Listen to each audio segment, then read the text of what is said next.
It's the Lenny&Lisa Israel Show, where we have an insightful mix of conversations about what's new and relevant in the worlds of entertainment, business, music, relationships, religion, and more.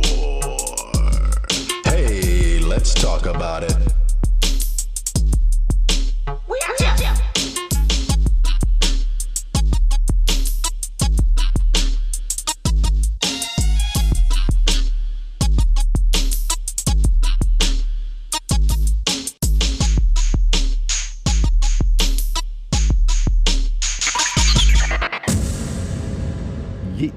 Yeah.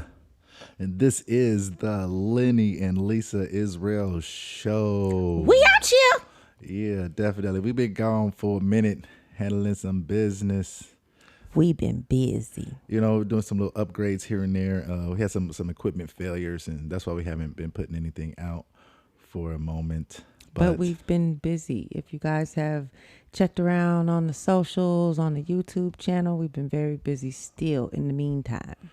Dropping some little music videos. Yeah, I dropped the Crazy 8 Handle Mine Again video. Again. You know, preparing for the drop of the Opportunity, Motive, and Method album by Crazy 8. I might have to push it back a little bit. I'm having some issues with the audio. These files are terrible, and I don't want to re-record them. But, you know, like I said, to keep it in the era, I'm working on it, though.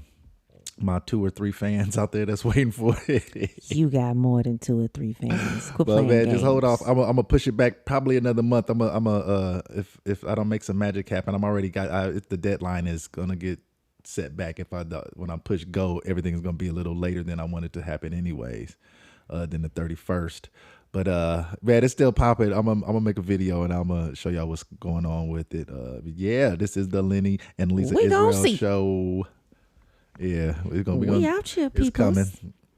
We missed y'all though. We did. Yeah, that's why we kept, dropping some little things here and there. You put out a breast milk soap video, which was pretty nice. On our other channel, that's the soap and skincare business channel. That's persicanbodyblends on YouTube. And you can also find us on Instagram at persicanbodyblends. All kind of good stuff on there. And we will keep loading up content for you guys across all the channels. Even Persicanbodyblends on Facebook. Yes. And you can actually go shopping with us now on Instagram because products are available for purchase directly from Instagram, leading you straight into the website, which is pretty cool. Right. Dope upgrades. We've been making those small little things since we've been down. Still working for you guys. So, we back at it. Today we are knocking off this new show, The Real Machine Behind the Violence in Our Communities. I hope y'all ready for it. Yeah, man. Yeah. It's like through the music industry, hip hop and rap is maintain a constant flux of violence in our neighborhoods. It's a harsh reality we're about to get into, but we're going to dive into it today. Yeah, hip hop and, rap has gone from fight the power, menace to society, to Trap Queen, to Molly Percocet. And I come from a time where music was empowering to our people, and it taught us something, basically how to take care of each other and how to treat folks. Yeah, have honor, courage, and be committed to your people. Artists like, Tribe Called Quest, Poor Righteous Teachers, Big Daddy Kane, KRS-One, X-Clan, but even the hardcore rappers were still had some positive messages within their gangster rap, like Ice-T. His early work, hardcore stuff, but he still always dropped some knowledge. Right. I mean, it's like the violent, drug referenced and illegal laced lyrics that they put out is what makes the most money. It's proven. It's you can't get around it. And there's quite a few rappers who are college educated, like with degrees. Oh yeah. But yet they don't make money from their degrees. They make money from their music, quote unquote. Some of them, I've heard about them fluffing their criminal background to get street cred, which is the craziest thing I've ever heard. But hey, man, it is what it is. But then it turns around, the emulation of the violent lyrics that they put out, it trickles down to their young consumers, because it's the young listeners who are looking at them as their role models. And it's kind of sad. Right. Excuse me. Yeah, a lot of these young cats, come from, excuse me there again. Sorry. A lot of these young cats, they come from the lower income, poverty stricken areas, and they're just literally talking about what's happening, what's going on around them. At least I know I did growing up when I was doing my rap thing, real heavy, just talking about, and what had me writing about what I saw in my neighborhoods, being like a reporter, but one of the first songs I had wrote was called 3M Maintenance, which was short for murder. So, trust me, I understand. But, I come from a different cloth. By the time I started thinking that way, I already had the Black Power music embedded into my DNA. And that couldn't be shaken off of me. Right. I think we talked about it before, but you were lucky enough to be a part of that initial music revolution that fed the mind like that gave something else to the listener, as opposed to, I'm going to smash your girlfriend and I'm going to take your money. I'm going to rob you of your drugs. Uplifting music. That's not uplifting. Right. So it's like the times have changed, and it's kind of like you're, what would that be? Like somewhat of a musical griot, because you've seen it go from one end to the other. Yeah, and I paid attention. If you pay attention, you can, all the cycles that music has went through. Yeah, and that's some cool stuff too. But it's kind of sad, and it turns around to, does that mean that that's the music that should be mainstream? Is that, I guess I answered my own question, because the music industry has already said that that's what is going to make the most money. It's already proven. So there's no question to it. It's just, it is what it is. Yeah, because they create what the mainstream is. They create the music that's made, the music that's put out into the mainstream. From the beginning of the music cycle to the end of it, they control and create. So they have all of that. When you are the maker, when they're the maker, you have control. But from them and from what they push to our society, it just continues the role modelistic cycle on and on to the next generation. And it's getting worse and worse from, like I said, after the Black Power music era and rap took over, from gangster rap to, the Luke stuff, Too Short Luke and whatnot, that the sex rap. Now it's heavy drug murder rap, even more than from what, the homeboy Spice One used to do back in the day. Right. These cats were like telling stories, and it's a different gangster now. We're the children of the gangsters are in the streets telling their stories, and they're vicious and fierce. Yeah. Right now. And with that, we're going to take a little commercial break. We'll be right back. Yeah. We out here. The Lenny&Lisa Israel Show. PersicanBodyblends, handcrafted artisan luxury soaps and skincare products. Available for purchase at persicanbodyblends.com.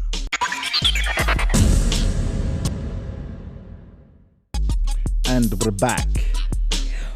We out here. To the Lenny&Lisa Israel Show. Yep.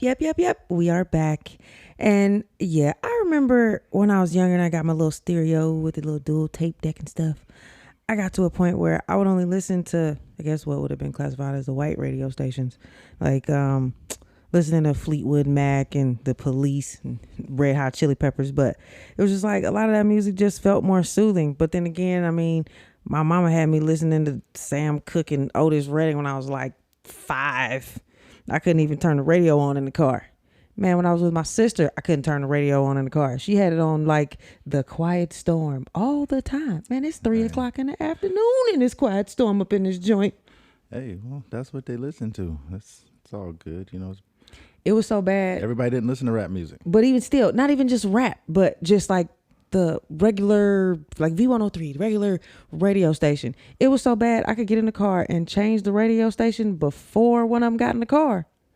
You get to driving. What is this crap on my radio station? Of course, they didn't say crap, being kinder with my words, but yeah. I was like, damn, it didn't work. Well, they were trying to hear it. None of that. But I told you that. Yeah, but rap music in its own has its own secret society, and within that it's being used, and rap uses and promotes a constant flux of degraded and negatively reinforced sense of existence in people who listen to it. The lyrics give instruction, the actions come from the desire to emulate violent criminals turned rappers, or rappers turned violent criminals, get signed and get rich. They're the ones that, they show on TV, the ones that are in front of the Lambos and the Rolls Royces and whatnot, showing everybody that they're rich. But I got here by being a violent criminal, Right. And then, the cycle continues. I think you had it right how you said it the first time. You said violent criminals turned rapper, because as of late, the way they show it on social media, all of these kids are violent criminals first before the rappers, and it shows. But neither here nor there. That's but it kind of makes sense, because why would a kid from the projects or of wherever want to struggle working a 9-to-5 job or just some regular job when he could go do a little crime, do a little rapping, and get paid and make phone stack money? How they do. It's too easy. Yeah. But I was a kid who rapped first before I did crime. Because I came up early I was young when hip hop started, so I got to fall in love with hip hop first. And then the crime came. Then the hip hop, then life came. You grew up, and then bam, life started happening, then gangster rap, and then before you know it, neighborhoods turned into gangster rap. Yeah. And then it turns into what they have now. What is that? O Block. Well, that's some Chicago stuff. That's different. But like you said, the whole gangster neighborhood is a whole little that was clique probably area there before rap music, because Chicago been on gangsterism and stuff way before rap music was even thought about. So that's a whole nother story. But we're gonna just fall back into this, like the planting seeds, like back in the 90s. One of a famous song you could be a child could hear, that kind of rang off kind of like, you could run the streets with your thugs, I'll be waiting for you until you get through, I'll be waiting. And that seed is planted in the children, telling you to wait for your thug, and the girls, I'm gonna wait for my thug. And then, as that child grows up as a young woman, she hears in the 2000s, she heard a song, and it kind of went like, the work ain't honest, but it pays the bills. Well, how is it that go? What we gonna do when they come for you? Y'all know that song. Y'all know what we're talking about. But that's from that seed planting of the young girl saying she's waiting for her thug. Wait for your thug. The song singing, hey, wait for your thug. And then later on, the seed is watered with, that your thug's work is not honest, but hey, it pays the bills. And then what you gonna do when they come for you while you laying there with your thug? And then, it's like the growth of the acceptance of the clandestine activities, it just grows into the perfect fruit. Yeah. That's a pretty, cool little analogy of it. Pretty sweet little analogy. You're right. And it's like, that's where it's so important knowing what words mean, because the word thug itself, it has some vicious and wicked meaning, historical meaning that is behind it. And it's the thag is the Hindi root word of it. Yeah, it's and deep. and itself meant a trickster, a rogue, and a cheat. Hold on, hold on right there. It's like with the people don't, it's how you have to understand how strong the thug word. Pac had laid it down so heavy with the thug life and the thug word, but no one really understood what the thug meant. You just think the thug was just a gangster, and what she's breaking down right here is what we have all been following for 30 years since, homeboy Pac put it down. And, but it's not the beginning of the word. No, they used the word thug back since the 30s. Thugs were white gangsters in derby hats, white Irishmen in derby hats, right, and whatnot, but then it turned into young black men in the inner cities. But I just want to make sure that the listeners are understanding this is what this thug word is. I'm going to have you start back from the beginning and break down. She's breaking down what the word thug means. It's the weight of this word. The Hindi root. Hold on, real quick. This ain't no disrespect to, the culture or anything, but I just want the culture to understand this is what they have us following. This is real. This is real deep. This is real deep. And this is what, if you put these types of words on yourself and call yourself these things, the types of things that surround that word and what they mean happen to you. All right, run it. So the word thug, it's rooted in Hindi, and the root word is thag. And it in itself, it originally meant a trickster, a rogue, a cheat. And it's like so many of our brothers got locked up in the 90s just because of this, like you were saying. And historically, members of this religious organization were these assassins in India following the goddess Kali. And these thuggies beat and strangled their victims, mostly travelers, in a ritualistic type way. So this is what was created and what we were attached to by this word. But all along, we're in the thought process of, that's a gangster, that's a hard dude, that brother is down, he out there putting in work. But at the same time, the masses, the powers that be, the secret society of the music industry, they knew what it was, they knew what they were doing, they knew the true meaning of it, because they know what they're doing, they control it. The label execs, they know what these words mean before they put them out. And, they might drop their own seeds in the artist's heads before the artist picks it up. Oh, you're a thug. You're awesome. You're a gangster. I ain't never called no thug before. I'm a thug. Thug it out. What up, boo? Yeah, but see, there's deeper meanings to all that stuff, But then when you're telling those things to children, because in the 90s, the music was being created by young adults. It wasn't grown men getting record deals. These were kids 16, 18 years old getting record deals, not 30-year-old, 25-year-old cats that could, that didn't nobody want to listen to. These was teenagers making this music. A lot of rappers were saying they were younger than what they were just so they can get sales. Because the younger audience is buying the music. But now it's, it's different because the older we were those younger kids then. Now we're the older audience buying the music. Right. As well. Right. But at the same time, when it was fresh, when it was new, when it was the thing, it was young people who was buying it and listening to it. And that's where it started at. That's what's going to concerts. And it's the same thing now. So they are always, and still every generation, the youth is who is gotten to first.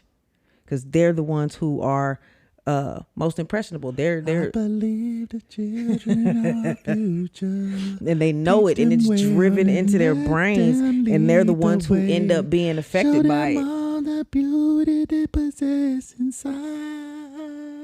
That part. Give them a sense of pride. To make it easier, let the children's laughter. I don't know the rest. I couldn't think of it. I lost it there. You lost it. But that's all right. It's quite all right. But that's why, people like C. Dolores Tucker was going so hard on banning and shutting down the whole industry of rap and hip hop, because NWA had concerts shut down by the police. Public Enemy had music banned on MTV. Even MC Hammer had a song to get banned on MTV They said, please, hammer, don't hurt them. Yeah, man, that's crazy. I never really thought about how much the government was really gunning for rap music, but then at the same time, it's not like my mommy was letting me listen to NWA and Two Live Crew. She wasn't having that, not at all. But there's so much money in it. The formula that they profit off of is simple. The labels can't be successful without urban music as the roots of the label. Simple as that. It is what it is. And that's straight from the mouth of Doug Morris, who's been a Universal record exec for over 50 years. And that leads me to some interesting stuff. That actually something that shaped hip hop and the world of rap music. That leads us into an interesting finding. It's actually the secret meeting that changed rap music and destroyed a generation. It's a letter, and we're gonna read that. We're gonna let y'all hear that here in just a second. Matter of fact, here we go. Let's get that.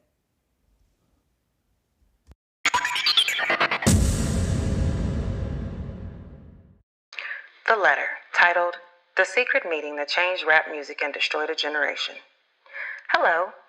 After more than 20 years, I finally decided to tell the world what I witnessed in 1991, which I believe was one of the biggest turning points in popular music and ultimately American society. I've struggled for a long time weighing the pros and cons of making this story public, as I was reluctant to implicate the individuals who were present that day. So, I've simply decided to leave out names and all the details that may risk my personal well-being and that of those who were, like me, dragged into something they weren't ready for. Between the late 80s and early 90s, I was what you may call a decision maker with one of the more established companies in the music industry. I came from Europe in the early 80s and quickly established myself in the business. The industry was different back then. Since technology and media weren't accessible to people like they are today, the industry had more control over the public and had the means to influence them any way it wanted. This may explain why in early 1991, I was invited to attend a closed-door meeting with a small group of music business insiders to discuss rap music's new direction. Little did I know that we would be asked to participate in one of the most unethical and destructive business practices I've ever seen. The meeting was held at a private residence on the outskirts of Los Angeles. I remember about 25 to 30 people being there, most of them familiar faces. Speaking to those I knew, we joked about the theme of the meeting, as many of us did not care for rap music and failed to see the purpose of being invited to a private gathering to discuss its future. Among the attendees was a small group of unfamiliar faces who stayed to themselves and made no attempt to socialize beyond their circle. Based on their behavior and formal appearances, they didn't seem to be in our industry. Our casual chatter was interrupted when we were asked to sign a confidentiality agreement preventing us from publicly discussing the information presented during the meeting. Needless to say, this intrigued and in some cases disturbed many of us. The agreement was only a page long but very clear on the matter and consequences, which stated that violating the terms would result in job termination. We asked several people what this meeting was about and the reason for such secrecy, but couldn't find anyone who had answers for us. A few people refused to sign and walked out. No one stopped them. I was tempted to follow, but curiosity got the best of me. A man who was part of the unfamiliar group collected the agreements from us. Quickly after the meeting began, one of my industry colleagues, who shall remain nameless like everyone else, thanked us for attending. He then gave the floor to a man who only introduced himself by first name and gave no further details about his personal background. I think he was the owner of the residence, but it was never confirmed. He briefly praised all of us for the success we had achieved in our industry and congratulated us for being selected as part of this small group of decision makers. At this point, I began to feel slightly uncomfortable at the strangeness of this gathering. The subject quickly changed, as the speaker went on to tell us that the respective companies we represented had invested in a very profitable industry, which could become even more rewarding with our active involvement. He explained that the companies we worked for had invested into the building of privately owned prisons and that our positions of influence in the music industry would actually impact the profitability of these investments. I remember many of us in the group immediately looking at each other in confusion. At the time, I didn't know what a private prison was, but I wasn't the only one. Sure enough, someone asked what these prisons were and what any of this had to do with us. We were told that these prisons were built by privately owned companies who receive funding from the government based on the number of inmates. The more inmates, the more money the government will pay these prisons. It was also made clear to us that since these prisons are privately owned, as they become publicly traded, we'd be able to buy shares. Most of us were taken back by this. Again, a couple of people asked what this had to do with us. At this point, my industry colleague who had first opened the meeting took the floor again and answered our questions. He told us that since our employers had become silent investors in the prison business, it was now in their interest to make sure that these prisons remained filled. Our job would be to help make this happen by marketing music which promotes criminal behavior, rap being the music of choice. He assured us that this would be a great situation for us because rap music was becoming an increasingly profitable market for our companies, and as employees, we'd also be able to buy personal stocks in these prisons. Immediately, silence came over the room. You could have heard a pin drop. I remember looking around to make sure I wasn't dreaming and saw half of the people would drop jaws. My daze was interrupted when someone shouted, "Is this an effing joke?" At this point, things became chaotic. Two of the men who were part of the unfamiliar group grabbed the man who shouted out and attempted to remove him from the house. A few of us, myself included, tried to intervene. One of them pulled out a gun and we all backed off. They separated us from the crowd and all four of us were escorted outside. My industry colleague who had opened the meeting earlier hurried out to meet us and reminded us that we had signed an agreement and would suffer the consequences of speaking about this publicly or even with those who attended the meeting. I asked him why he was involved with something this corrupt, and he replied that it was bigger than the music business and nothing we'd want to challenge without risking consequences. We all protested, and as he walked back into the house, I remember word for word the last thing he said. "It's out of my hands now. Remember, you signed an agreement." He then closed the door behind him. The men rushed us to our cars and actually watched until we drove off. A million things were going through my mind as I drove away, and I eventually decided to pull over and park on a side street in order to collect my thoughts. I replayed everything in my mind repeatedly, and it all seemed very surreal to me. I was angry with myself for not having taken a more active role in questioning what had been presented to us. I'd like to believe the shock of it all is what suspended my better nature. After what seemed like an eternity, I was able to calm myself enough to make it home. I didn't talk or call anyone that night. The next day back at the office, I was visibly out of it but blamed it on being under the weather.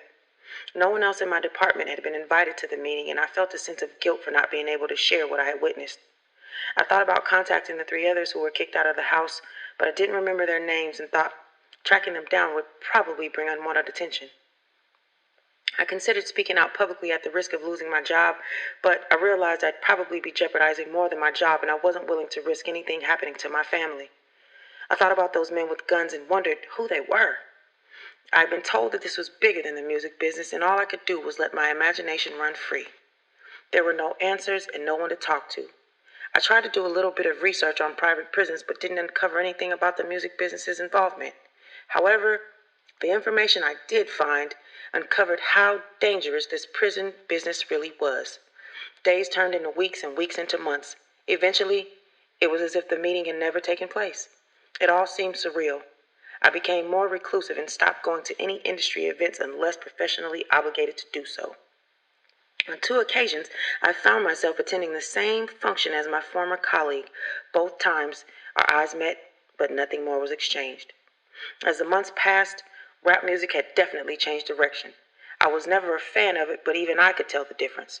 Rap acts that talked about politics or harmless fun were quickly fading away as gangster rap started dominating the airwaves. Only a few months had passed since the meeting, but I suspect that the ideas presented that day had been successfully implemented. It was as if the order had been given to all major label executives. The music was climbing the charts, and most companies were more than happy to capitalize on it. Each one was churning out their very own gangster rap acts on an assembly line. Everyone bought into it, consumers included. Violence and drug use became a central theme in most rap music. I spoke to a few of my peers in the industry to get their opinions on the new trend, but was told repeatedly that it was all about supply and demand. Sadly, many of them even expressed that the music reinforced their prejudice of minorities. I officially quit the music business in 1993, but my heart had already left months before. I broke ties with the majority of my peers and removed myself from this thing that I had once loved. I took some time off, returned to Europe for a few years, settled out of state, and lived a quiet life away from the world of entertainment. As the years passed, I managed to keep my secret, fearful of sharing it with the wrong person, but also a little ashamed of having not had the balls to blow the whistle. But as rap got worse, my guilt grew. Fortunately, in the late 90s, having the internet as a resource, which wasn't at my disposal in the early days, made it easier for me to investigate what is now labeled the prison industrial complex. Now that I have a greater understanding of how private prisons operate, things make much more sense than they ever have. I see how the criminalization of rap music played a big part in promoting racial stereotypes and misguided so many impressionable young minds into adopting these glorified criminal behaviors, which often led to incarceration. 20 years of guilt is a heavy load to carry, but the least I can do now is to share my story, hoping that fans of rap music realize how they've been used for the past 2 decades. Although I plan on remaining anonymous for obvious reasons, my goal now is to get this information out to as many people as possible. Please help me spread the word. Hopefully, others who attended the meeting back in 1991 will be inspired by this and tell their own stories. Most importantly, if only one life has been touched by my story, I pray it makes the weight of my guilt a little more tolerable. Thank you.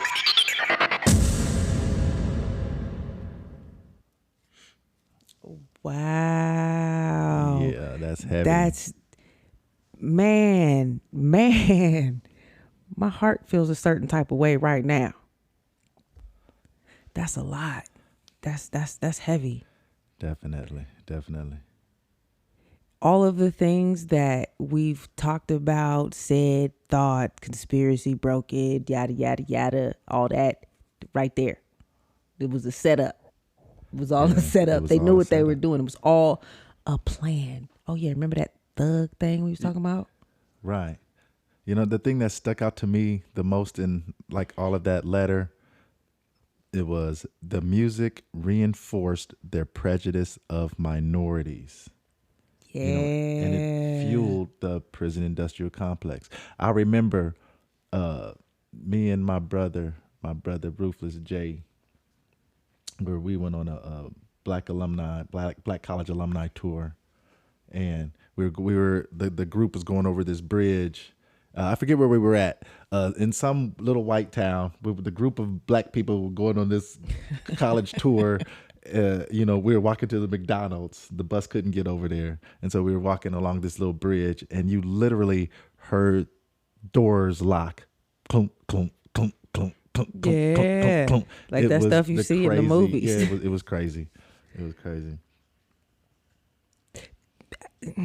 But man, it almost leaves you at a loss for words. It was a setup. It was a setup. Purposefully done. That's where the term systematic oppression. Right. That's what it was. Tell us what you think about that letter down in the comments. Yeah, please do. Please do. That's real. That's some heavy stuff, and we would love to hear what you guys think about that. We know we have a lot of hip hop fans in our following, a lot of music lovers out here. If you are a fan of hip hop or music, that has to touch you in some kind of way. Say something down below. We appreciate that. Thank y'all. Because our talents are priceless. They know and they knew how to maximize off of it and us. The industry does not care about the effects that it has on our community, on our children, or anything. They know what it's doing to our people, to our community, to our neighborhoods, mentally, physically. They make sure everything. This is the industry. They make sure everything that they put out, everything that the industry puts out, has the 5 pillars of destruction. But right, the 5 pillars of destruction. Check it out. These are the 5 pillars of destruction. Pay attention. 1. Number 1, doing drugs. The music is talking about doing drugs. 2. Number 2, killing black people. The music is talking about killing black people. Number 3, using and abusing women. The music is talking about using and abusing women. Number 4, drug selling. Selling drugs and doing drugs. The music is talking about selling and doing drugs. Number 5, extreme materialism and worshiping money. Most music, all music that is put out today, mainstream, that is making and getting awards and magazine write-ups and being put in music and movies and commercials all have the 5 pillars of destruction within them. Tell me I'm lying. Nope, I don't think you are. Because they'll promote any and everything that's bad because they know how much damage it will cause and who will damage the most. Right. They don't promote the good music. Very rarely, you'll hear some comment or some most, very rarely. But that lane, they done narrowed that lane really short. They won't promote the good music. That's about building and loving and overcoming. And that's what myself and my darling wife, Lisa, that's what we try to do. Not what we try to do. That's what we do.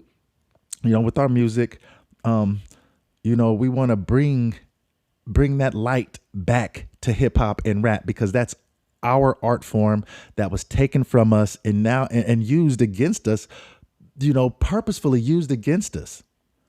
It's time to take it back and bring that light back to it and keep the outsiders outside of it. We have to take something of ours and not let anybody into it, y'all. And for real, we always giving have it. We always letting people in. We always letting people play with our toys. You see what happens? They break stuff. And they break us.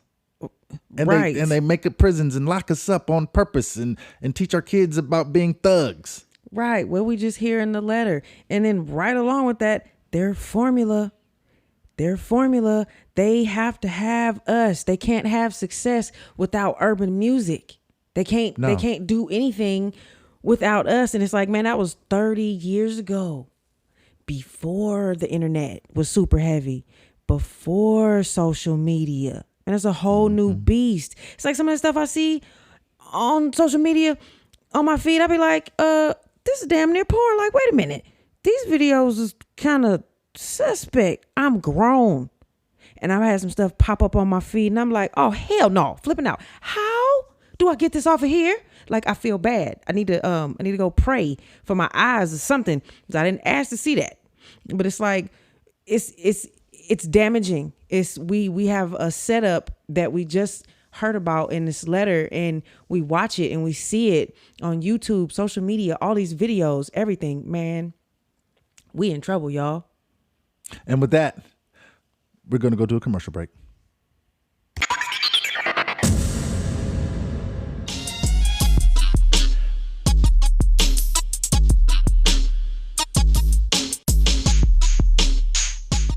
Man, keep it concealed. The small bills for the valet and shorties candy money round the way. When I'm sliding through, they stop crazy. The 2005 U.S. government confiscated out opportunity, motive, and method by Crazy 8. Dropping December 31st on all major platforms. Unstable Records.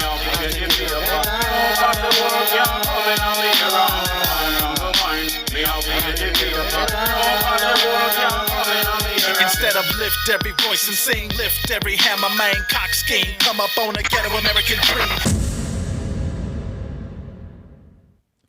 Welcome back to the Lenny and Lisa Israel show. We out here.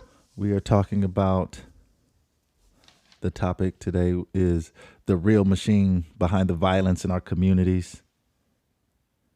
Hip hop is toxic to the black community, y'all. Hip hop and rap right now, what's being put out. They've made it toxic. Just, it's toxic to the black community. It's toxic to our children. I love hip hop. This hurts my heart saying this out loud, really, because I do hip hop. I was raised in it. I was raised standing on the curb in a cypher, freestyling. Yeah, but what it's turned into, it's toxic. Even gangster rap is not as toxic as what's going on now. 90s gangster rap is not even as toxic as what's going on right now. But that was the father of it. And it has been used as a weapon against us, with the addition of social media, which is not very good for us either. They upgraded the weapon to a mass destruction, and it spans to all 4 corners of the globe, man. And I got a story about that.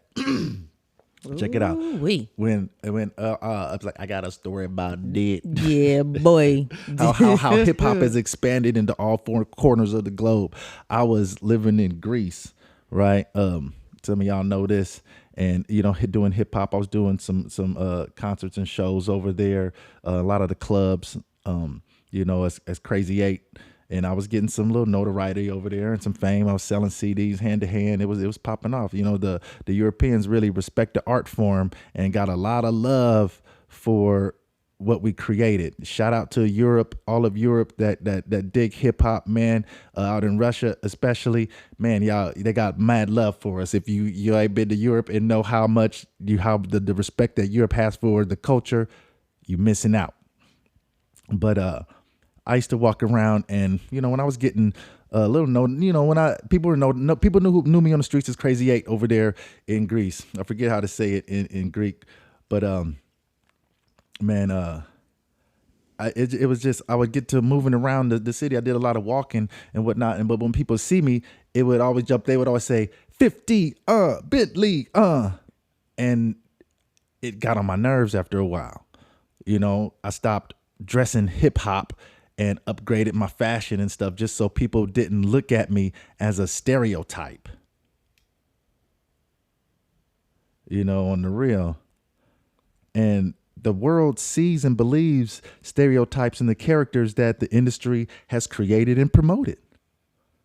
Hip hop and rap glorify every wrong stereotype of our people. Basically, the 7 deadly sins, from the 5 pillars of destruction to the 7 deadly sins. I told you we was in trouble, y'all. Pride, greed, lust, envy, gluttony, wrath, sloth. Check out, we're gonna read a script real quick. We're gonna read Colossians 3:8-9. Colossians 3:8-9. But now you also put off all these: anger, wrath, malice, blasphemy, filthy communication out of your mouth. Lie not one to another, seeing that ye have put off the old man with his deeds. We don't get shown any of these holy virtues. We just get shown all the negativity. But see, that's what this truth music and movement is about. Showing all the holy virtues, speaking on the holy virtues. So seek out that truth music. Go into Google and put in truth music and see what comes up. Go to YouTube and put in truth music and see what comes up. Our group, Lenny&Lisa Israel, we are spitting holy virtues. Wait for this album. We coming. We have a whole album that we working on right now. Being the Light. We put that out. We had a misled snippet. Hey, check those out. We have more fire coming like that. There's a Vibrate studio session video up on the channel too. And actually, if you don't mind, I have something for that too. It's actually Colossians 3:12.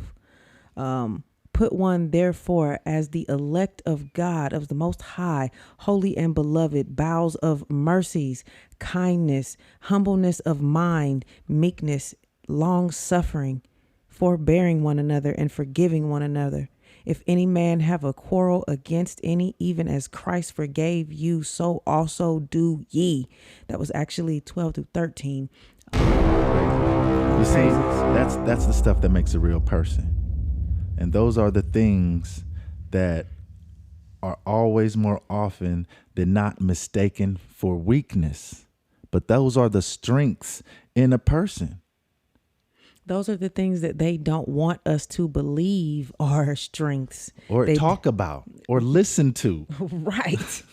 They want you to be all on the other part, the greed, the lust, the envy, wrath, sloth, all that good stuff, the bad stuff. But it's like some of these rappers, they don't even want to be looked at as rappers, though. They want to be considered to be successful entrepreneurs. Like, okay, before they even get to the rap, I'm an entrepreneur. What are you selling? I got an album coming out. Right. So you're a rapper. And it's like going even as far as to compare themselves to Denzel Washington. being so many characters in movies. Like, okay, he is a world-renowned actor, and people know that's what he is. And if you want that type of reverence, go become a world-renowned actor. Don't put yourself in that place. But it's like rappers have had a certain stereotype created around them, and the violent lyrics are seen as the real deal. Not to mention the fact that they feel like their fans take their music too seriously. Literally, I'm not doing what I'm saying. I'm just trying to feed my family. Like, seriously? So basically, Crazy.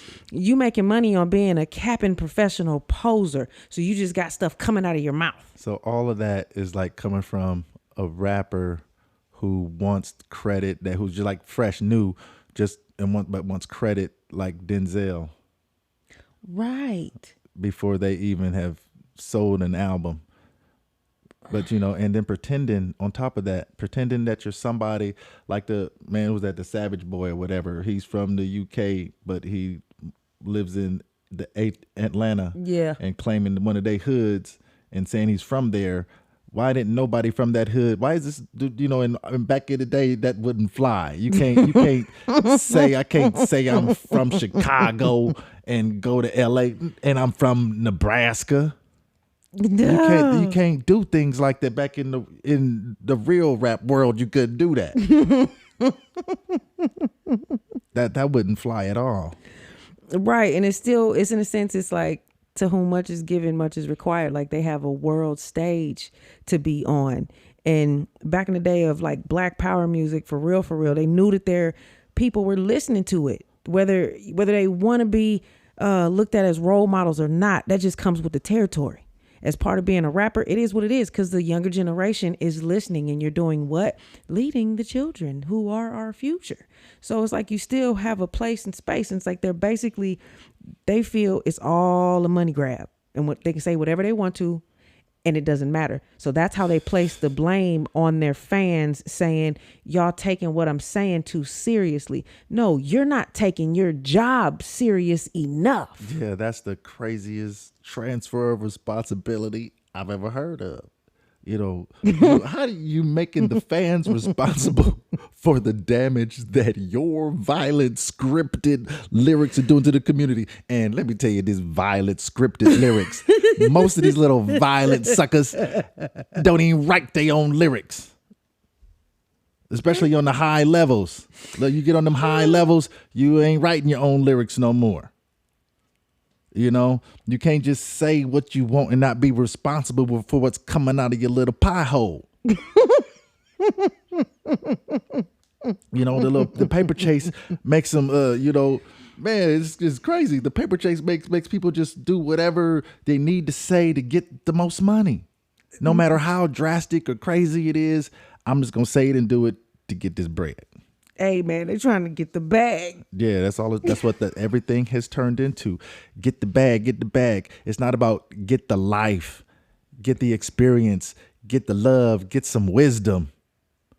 You get all that, the bag will come. You know what? Matter of fact, that is the bag. How about you? Life, love, wisdom. Man, you heal Peace, yourself first, and everything patience. else will come. Yeah. It's like we all got pain. It's pain in life. It's pain in the world. Taking care of the Heal family. yourself first, and everything else will come. Everybody's being selfish, chasing the bag. Chase your family, chase your people. You get your family and your people right, the bag will come.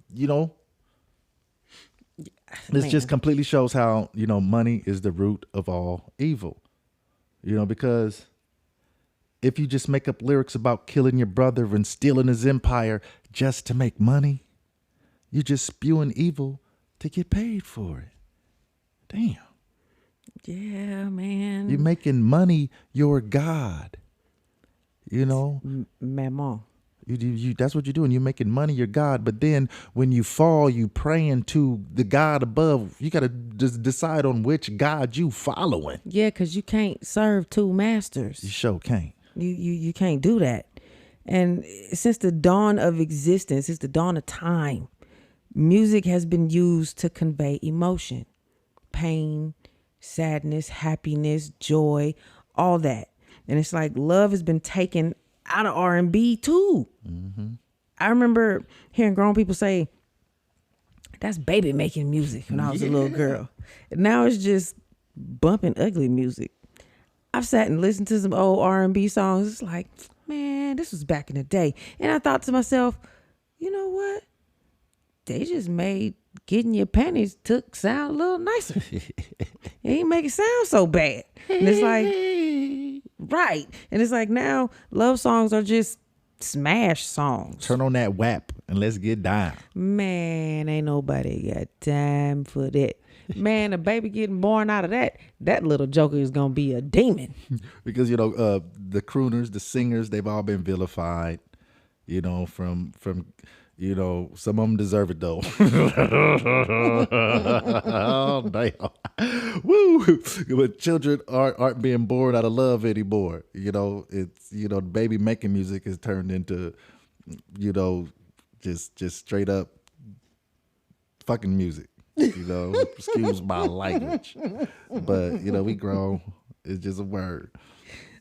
Like babies ain't even being born out of love anymore. No, they ain't being born out of love. They're being born and created out of lustful energy, and they're falling out of poison police.